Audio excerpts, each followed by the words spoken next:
કલાક તો થઈ ગઈ, હવે જોવા તો દે સાચું છે ખોટું છે. હે લે મારું બેટું આ તો એમને આવી ગયું. ગીતા બાપુના દર્શન કરવા તો જવું તો પણ હવે એકલા કેમ જવું? પણ હવે મંગાને બોલાવું, ઈ આવે ને તો હથવારો થઈને બે જાય તો ખરા. મંગાને બોલાઈ જવું, મંગાને એકલા નહીં જવું, હારે હોય તો સારું પડે ને. અહીંયા મૂકી દઉં એક આટો મરી આવું આમ. હું કોઈ ન લઈને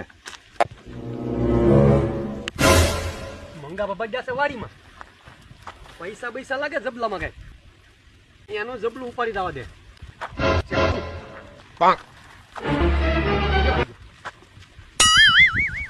એટલે આ મેં જબલું મીઠું કોણ લઈ જાય?